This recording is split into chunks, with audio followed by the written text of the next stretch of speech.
We're here today with the Evansville Wartime Museum, and we're here with John Green. And John is 100 years old, and we are today at First Baptist Church in downtown Evansville.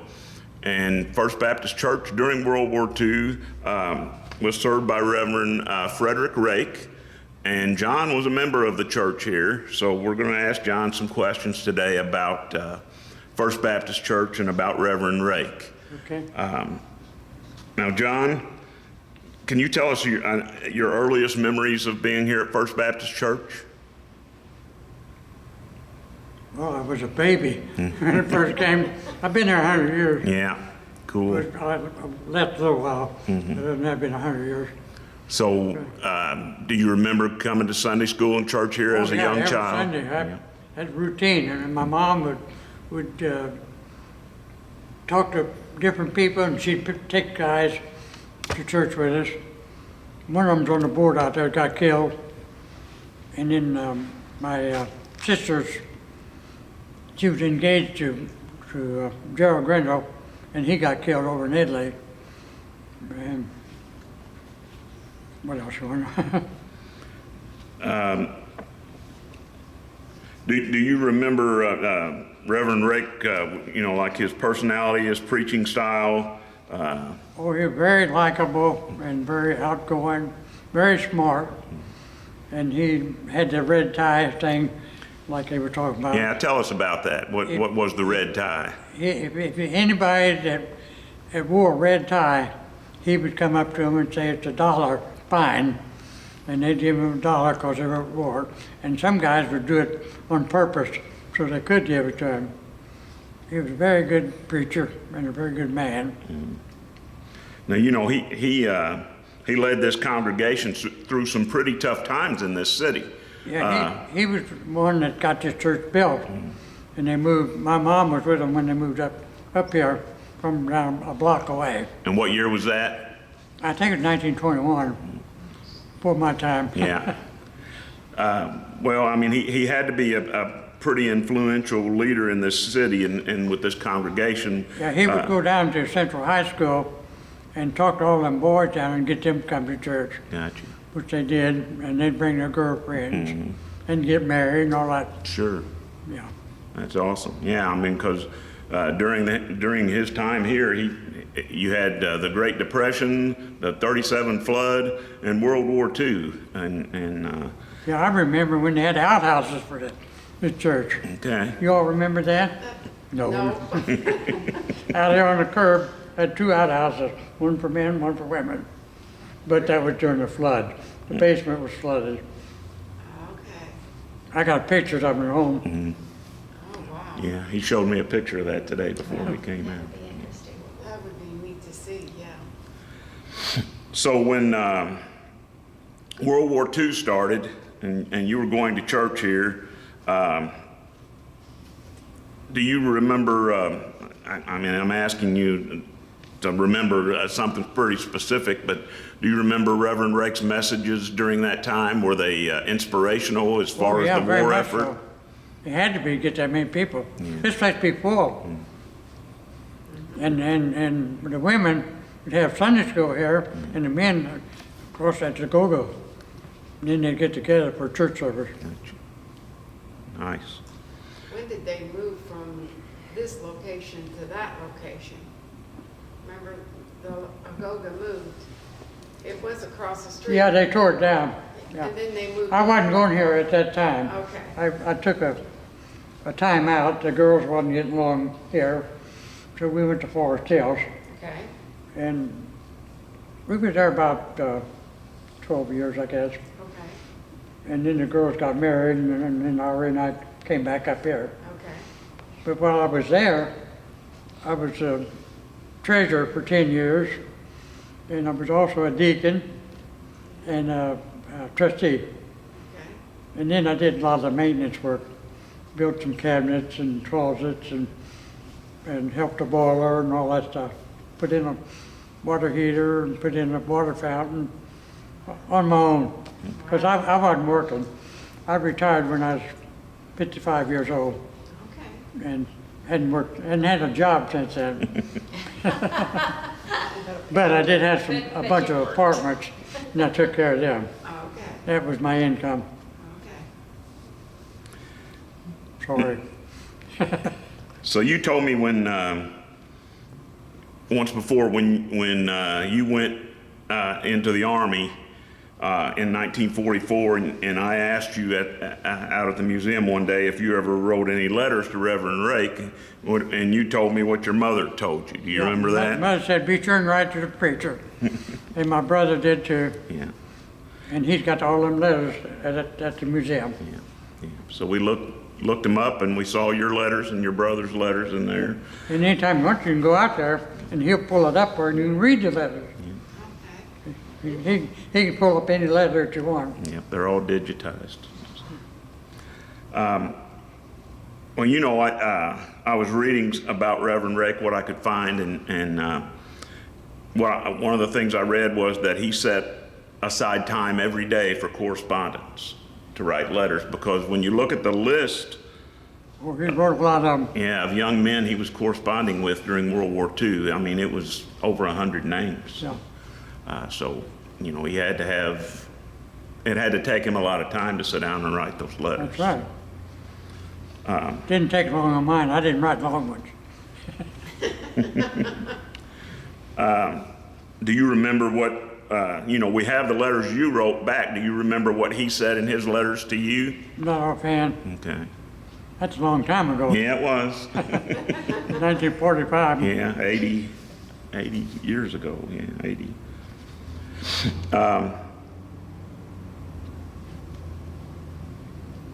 Now, did you know Reverend Rake's son?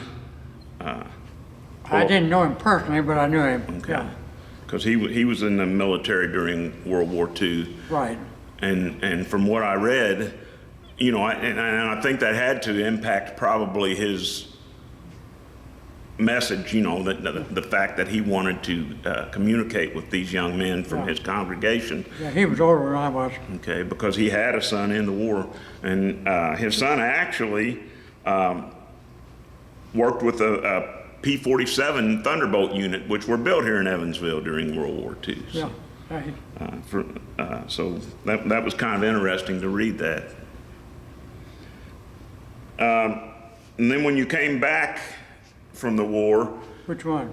World War II. Okay. Yeah, I haven't gotten to the Korean War yet. And you met Irene, and then I assume you started back to church here when you came back from. Oh, definitely. Yeah. And then when you and Irene got ready to get married, tell us about that. Well, we got married here in this church, and she insisted on having her uncle, who was a preacher, participate in the service. Mm-hmm. So we had Reverend Rake and her uncle, and we got married on Friday night, July 14th, 1949, Right here in this building. right up there. Very cool.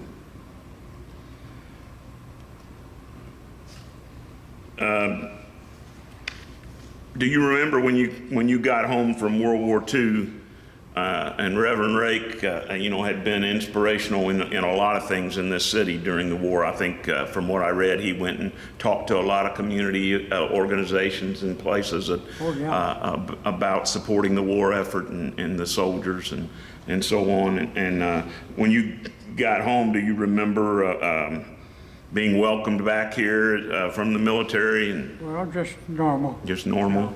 nothing exciting. Yeah. I was later because so many of those guys got out earlier. Yeah. I went in late. In a bit, we'll go outside and we'll check out the plaque on the front of the building with all of the Okay. World War II soldiers. So then you got called back in the military. Yeah, I was in the reserve. After you get out, you're in the reserve. So we got married in '49, and then we went on a trip out west with my mom and dad. We was in Cheyenne, Wyoming, and got news that the Korean War started. So there was no problem there. So then in October 20th, I think it was, I got a letter from Uncle Sam. It said, you report for duty at Camp Atterbury, which is up here by Indianapolis. So we got on a bus down there by the courthouse. They took us up there. Went to Atterbury, and then from there went to Camp Roberts in Arkansas, right out of Little Rock. Had 17 weeks of basic infantry. Then out of that, you want this whole history? Whatever you want to tell us. Got out of that and went up to, on the way home we got another delay, and then after that went to Fort Meade, Maryland, and I can't think of another one up there where they tell you where you're going, and then went from there to the ship, got on the SS Brazil, and it was a lease ship from Brazil. It took us 17 days to go from New York to Le Havre, France, because we were in a convoy. Everywhere you looked, you see ships, and you could only go as fast as the slowest ones. So it took us 17 days. And when I landed in Le Havre, the war ended on that day. But we went on anyhow up to Czechoslovakia, Pilsen. And we was there maybe a month or two. Got orders for the 2nd Division to come back to the States and take training to go to the Pacific to fight.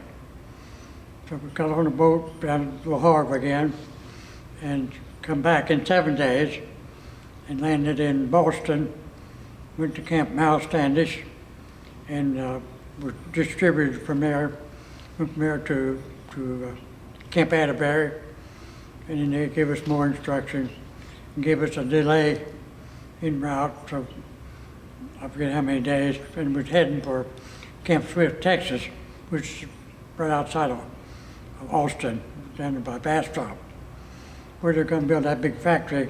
Months, going to build a factory there. Anyhow, they didn't want the reserves in there, or guarantees. So they took all of us and sent us to Camp Chaffee, Arkansas, which is right outside of Fort Smith. And they made me an ambulance driver. So I did that all the time I was there for about a year and a half. Then I got, from there, we were discharging people all the time. Yeah. But when I got time for me, they sent me up to Fort Sheridan in Illinois, about 50 miles north of Chicago.